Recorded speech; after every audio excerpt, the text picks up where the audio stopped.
Bismillahirrahmanirrahim. Assalamualaikum warahmatullahi wabarakatuh.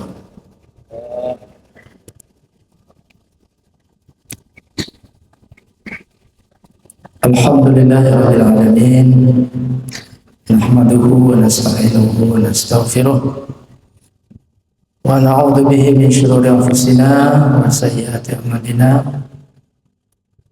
May yahdihillahu fala mudilla lahu wa may yudlil fala hadiya lahu.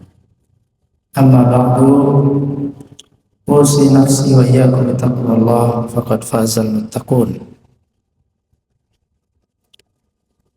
Qala subhanahu wa ta'ala fi kitabihil aziz, a'udzu billahi minasy syaithanir rajim.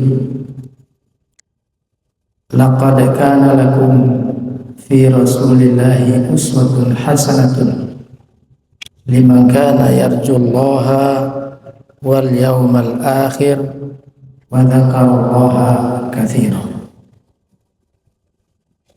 Sidang jamaah salat zuhur yang dirahmati oleh Allah Subhanahu wa taala. Ayat ini sangat sering kita dengar, yang artinya adalah Rasulullah Shallallahu Alaihi Wasallam adalah teladan paling sempurna dalam kehidupan umat manusia. Tidak saja umat Islam, tetapi juga Rasulullah contoh dan teladan bagi umat manusia. Rasulullah yang pertama sekali beliau adalah Rasul, pemimpin keagamaan, Nabi yang membawa risalah, pemimpin spiritual. Lalu kemudian Rasulullah menjadi pemimpin rakyat dan masyarakat. Bisa kita katakan pemimpin negara. Namanya negara Madinah. Rasulullah memimpin negara. Negara itu adalah kumpulan masyarakat yang mempunyai cita-cita yang sama, keinginan yang sama untuk mencapai kesejahteraan bersama. Rasulullah pemimpin negara. Berikutnya, karena ada ancaman dari luar, Rasulullah kemudian juga menjadi pemimpin pasukan perang.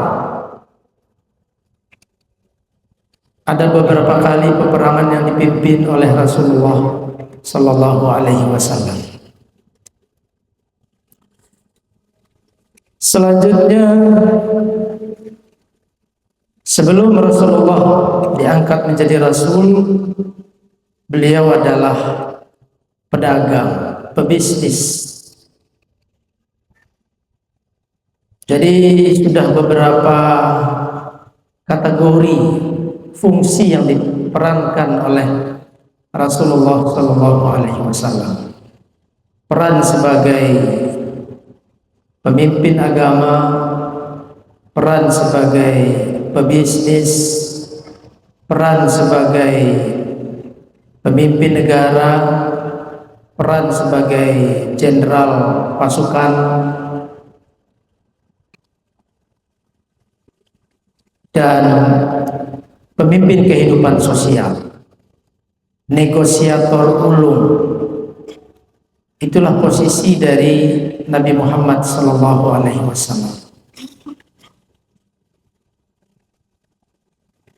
Kehidupan Rasulullah kemudian masih bisa ditiru oleh para sahabat. Banyak para sahabat yang semula adalah pebisnis, ketika masuk Islam juga menjadi pebisnis, lalu kemudian menjadi kepala negara, lalu kemudian juga ikut dalam peperangan, yaitu sahabat Utsman bin Affan. Beliau adalah pebisnis. Ada juga ahli ibadah dari madrasah Rasulullah Shallallahu Alaihi Wasallam. Di zaman Rasulullah itu ada asrama di sekitar masjid. Asrama itu ditempati oleh para sahabat Rasulullah, jumlahnya puluhan. Di antara penghuninya itu ada Ubaidah bin Al-Jarrah, ahli ibadah, ahli ilmu, kemudian juga menjadi komandan perang, pimpinan pasukan Islam. Masih ada turunannya pada sahabat yang profesinya beragam. Tapi semakin hari semakin ke zaman kita sudah sulit mencari yang seperti itu. Orang fokus pada bidang masing-masing. Ada yang fokus di bidang kepemimpinan saja, ada yang fokus di bidang usaha saja, bisnis, ada yang fokus di bidang keilmuan saja, ada yang fokus di bidang pertahanan kemiliteran saja, dan begitu seterusnya. Kecenderungan spesialisasi itu kita lihat hadir hari ini. Jarang kita menemukan pribadi seperti Rasulullah Sallallahu Alaihi Wasallam. Bapak Ibu dan hadirin sekalian, begitu juga dengan perkembangan ilmu pengetahuan. Pada zaman Rasulullah berkumpul seluruh ilmu keislaman. Pada zaman sahabat juga seperti itu. Lalu kemudian karena aktivitas harian, kondisi geografis dan lain sebagainya, orang menjadi spesialis-spesialis. Dalam Islam ada spesialis ilmu fikih, ada spesialis ilmu akidah, ada spesialis tafsir Al-Quran, spesialis hadis, dan semuanya ada pada diri Rasulullah Sallallahu Alaihi Wasallam. Ada satu spesialisasi Rasulullah yang ingin kita bahas pada siang hari ini, adalah keilmuan yang mempelajari seluk-beluk jiwa, seluk-beluk hati, seluk-beluk kalbu, tentang tazkiyatun nafs, tentang mensucikan jiwa, mensucikan hati. Sekarang bisa kita sebut nama ilmu itu adalah ilmu tasawuf. Ilmu tasawuf. Ilmu ini banyak mendapatkan pertentangan, penolakan dari berbagai ilmuwan Islam lainnya. Tapi sesungguhnya ilmu ini basisnya adalah kehidupan Rasulullah Sallallahu Alaihi Wasallam. Basisnya adalah zuhudnya Nabi kita Nabi Muhammad Sallallahu Alaihi Wasallam. Basisnya adalah apa yang diamalkan oleh para sahabat Rasulullah yang tinggal di asrama Masjid Nabawi, yang kita kenal dengan Ahlus Suffah, penghuni asrama Masjid Nabawi. Siapa di antara penghuni asrama Masjid Nabawi? Ada Abu Hurairah, periwayat hadis, ada Abu Dzar Al-Ghifari, seorang ahli ibadah, ada Bilal bin Rabah, ada Ibnu Mas'ud, ada Abu Ubaidah bin Al-Jarrah, ada Yasir bin Ammar, dan lain sebagainya. Ada puluhan. Mereka adalah praktisi kehidupan tasawuf, praktisi kehidupan zuhud dan tazkiyatun nafs, mensucikan jiwa. Bapak Ibu dan hadirin sekalian, ilmu ini tentu penting dalam kehidupan kita beragama. Banyak orang yang kita lihat sangat memperhatikan ibadah yang sesuai dengan ketentuan-ketentuan hukum, tetapi belum mampu menghayati ibadah tersebut. Banyak orang yang kuat akidahnya, tetapi kemudian relasi sosialnya buruk dan jelek. Ilmu ini adalah melengkapi. Kalau kita larikan kepada hadis Rasulullah, Jibril mengajarkan tentang iman. Mal iman, iman adalah seluruh rukun iman. Mal Islam, Islam adalah seluruh rukun Islam. Mal ihsan, ihsan adalah ketulusan, kesucian, kepasrahan, penghambaan kepada Allah Subhanahu wa ta'ala. Jadi ibadah diberi makna ketulusan, ibadah diberi makna pengorbanan. Ibadah bukan ritual wajib saja, tapi punya makna, punya isi, punya kualitas, tidak sekedar kuantitas. Kualitas-kualitas itu diisi oleh gerakan namanya gerakan ihsan, memberi isi daripada ibadah.